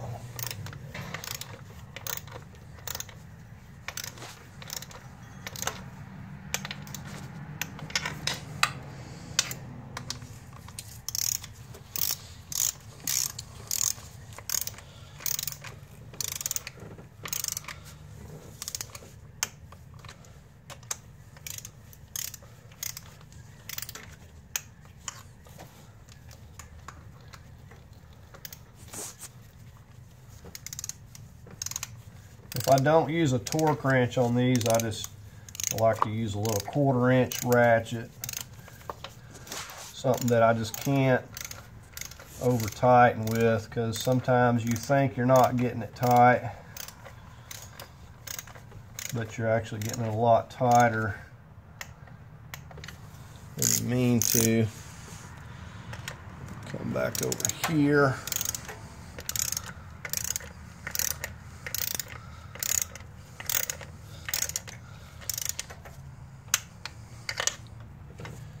Go to this back corner.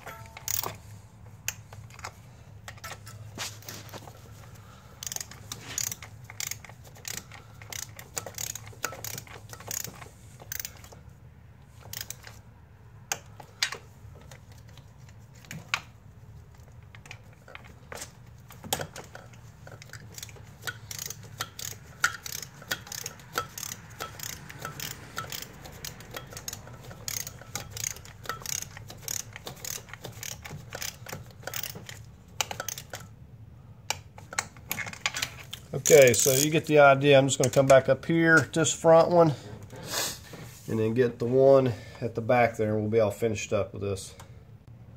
Okay, the next thing we're going to get on is our lower intake, and you can see we've got these 8mm. Should have about 8 of these.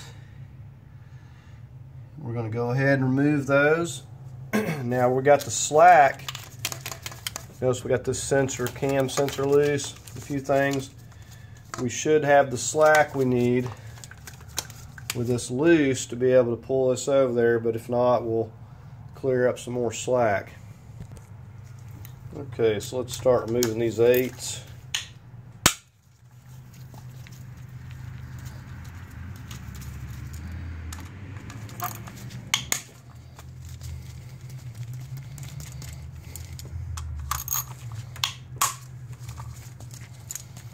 Usually these lower ones are in way worse condition. Now if you do the uppers, you'll want to get a hold of these lowers.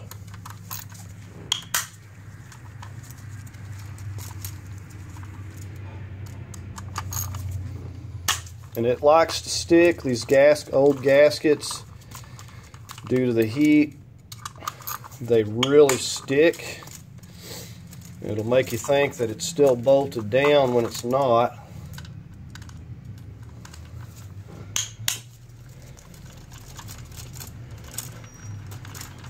Okay. Okay, so we're just going to go ahead and take each one of these bolts out.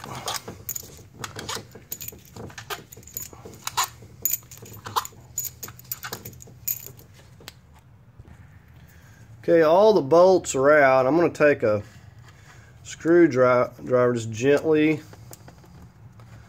rock it until it breaks loose.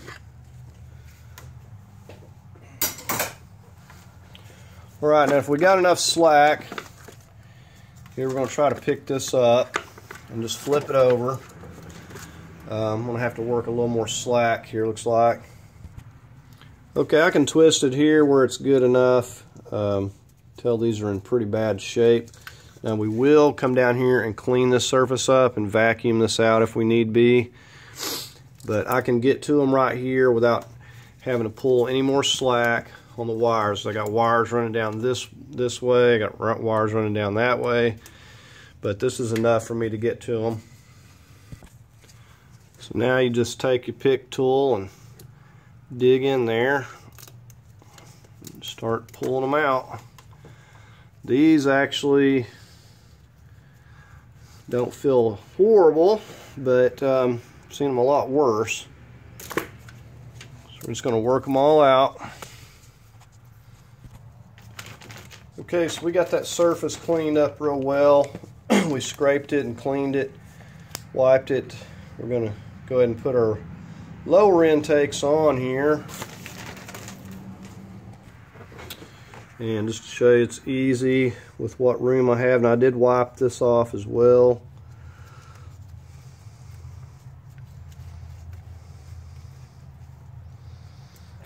And these aren't as bad as my 2002 was, but they're getting there.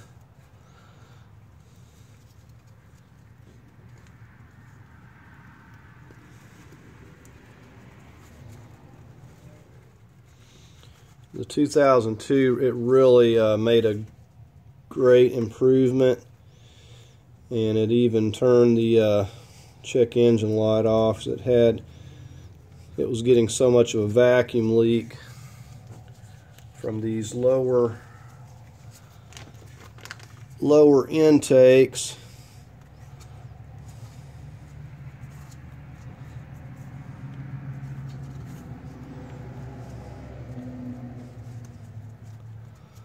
You can see how easy these are to put in.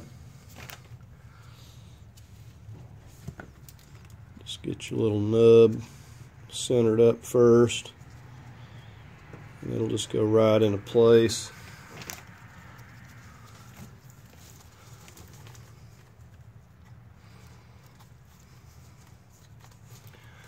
Right, so it's all clean. We're just going to flip this.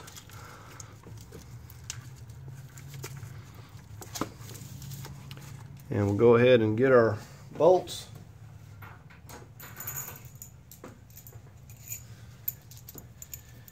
And again on these, no more than 89.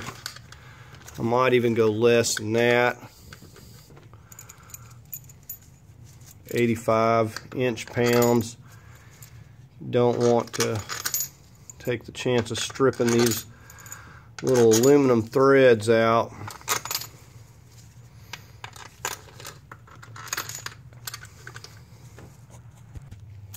Okay, we're going to try this at 85 inch, so just starting in the center. And you notice that we did not have to remove the fuel line. We didn't have to remove the injector harness or any of that. So we just flipped it up there. We had enough room to do what we need to do without doing all that extra work. So the next thing we're going to do is get us a new Pcv valve. We do not want to, the old one is working fine, but we do not want to put an old one back in here doing all this work. It's easy to get to. They're like $6, and it's just a part of the maintenance. It's something that needs to be replaced. So we're going to get one of those and get it back in. All right, we're going to go ahead and get our upper intakes in.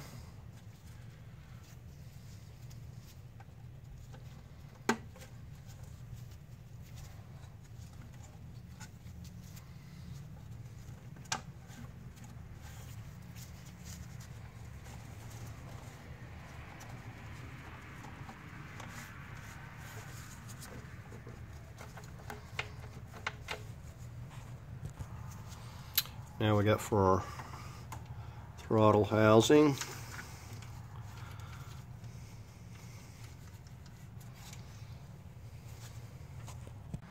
Okay, now before we get this upper intake back on, we're going to go ahead and get our mount back in place.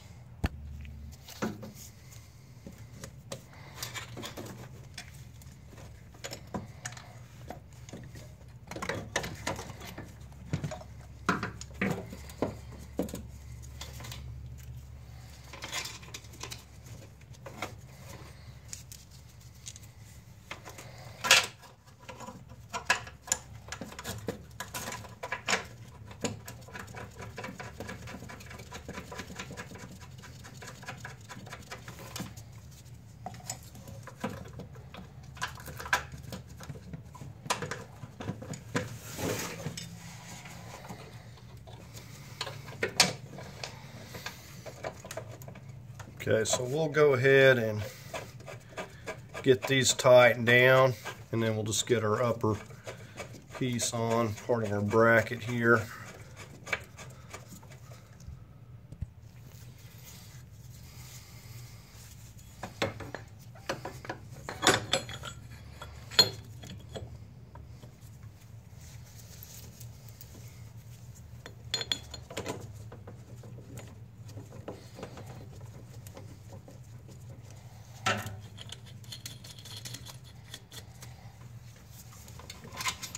Don't forget your ground wire.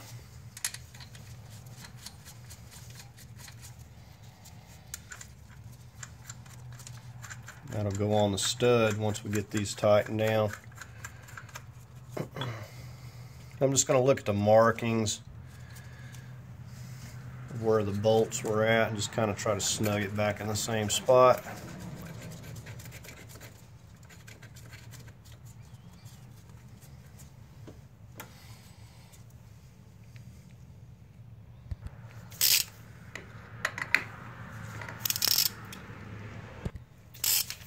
Okay, so we'll start tightening these 15s.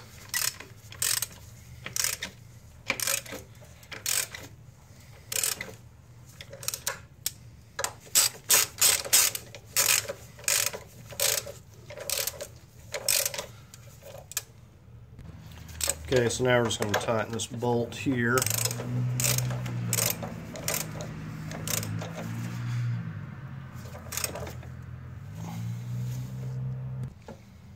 Now we'll slip our ground. Now we'll just go ahead and snug that back up.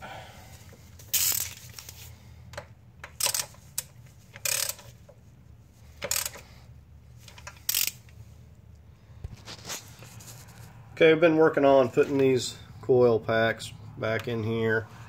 Don't forget to tighten that 8mm, this little sensor, and then that goes back on there, and put your little wires back onto their clips, all where they go. So we're getting everything just rerouted, hooked back up, reconnected these, and we've got a hose comes around to that. So we've pretty much got everything ready except for the Pcv valve. Okay, so we're going to go ahead and set this intake back on. We're going to slide it into the EGR. Make sure your seal's on.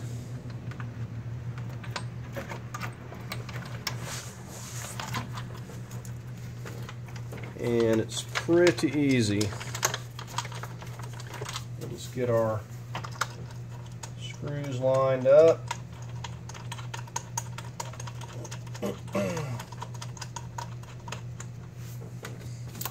And we'll probably go about 85 inch-pounds on these.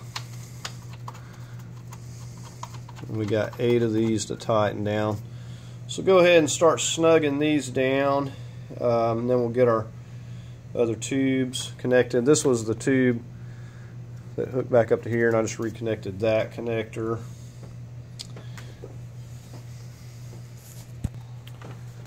Okay, now we're just going to torque these, starting in the middle.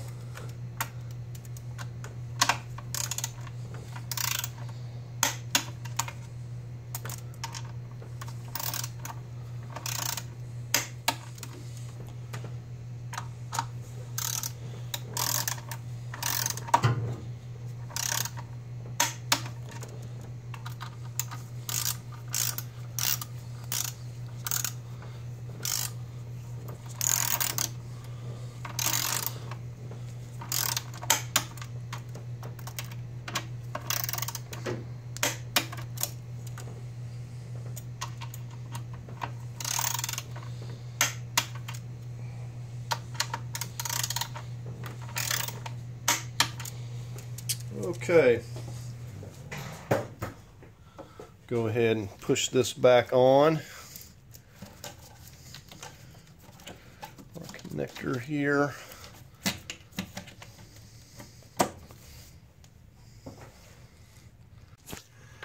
Okay, so we just popped this back on here, a little lower hose there. This one here I push back on. I don't really think these clamps are necessary. We pushed this one back on behind this throttle housing. Got our 8mm back into the EGR. Got our studs back into our vacuum. And we got this clipped back onto that stud, the 10mm stud, and got our idle air reconnected. So right now we're just getting ready to get our throttle housing back in place. Remember, this goes the lower stud down here on the bottom. We'll get those bolts in and we'll secure that right back onto that stud there. And then it's going to just connect in to our throttle sensor here. Alright, so we're going to go ahead and get these started.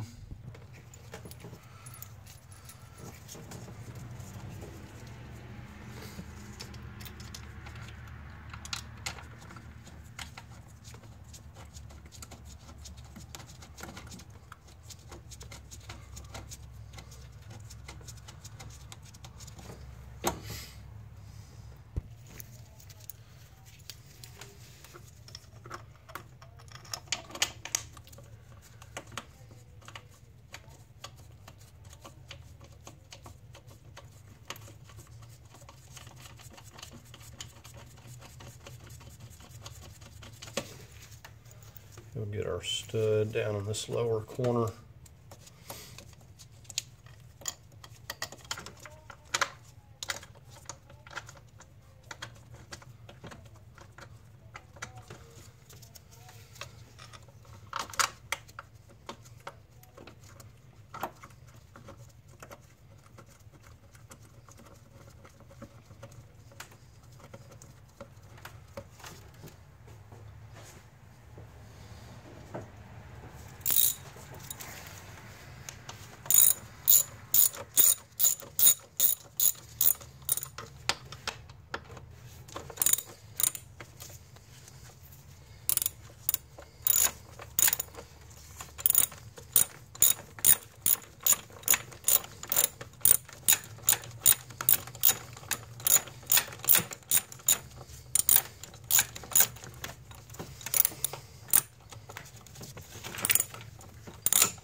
All right, now we'll just snug them all up a little bit.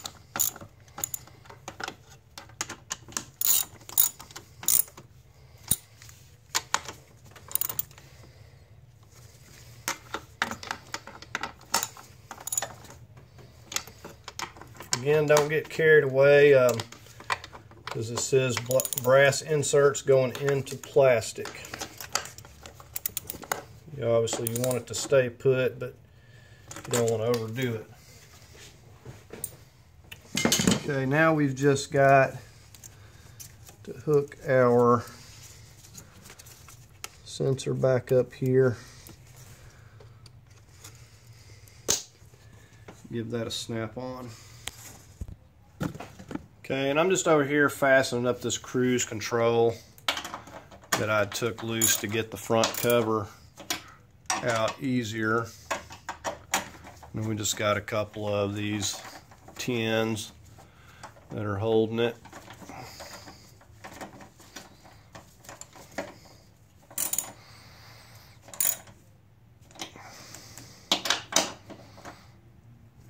And I refastened the sensor going into the AC there. Put these little wires back. Now we just got to get over here and get our throttle cables and cruise control hooked back up.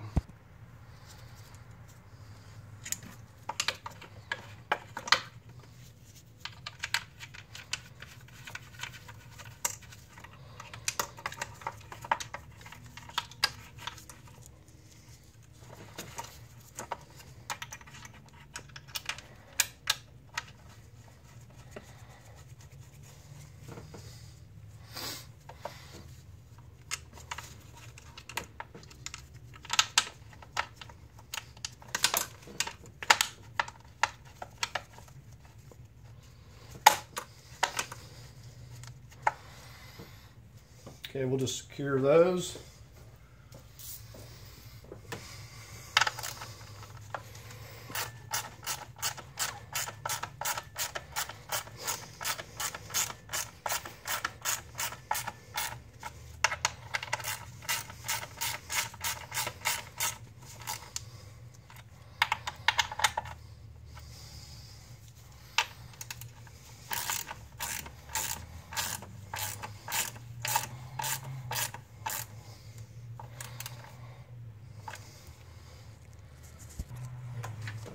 Okay, we're going to go ahead and slip our throttle cable back into place.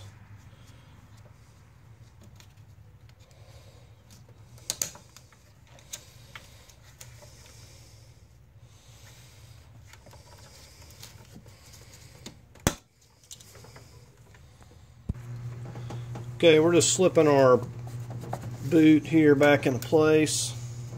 We'll tighten those bands down, get our other connector back over here. Okay, so you should just be able to pull that.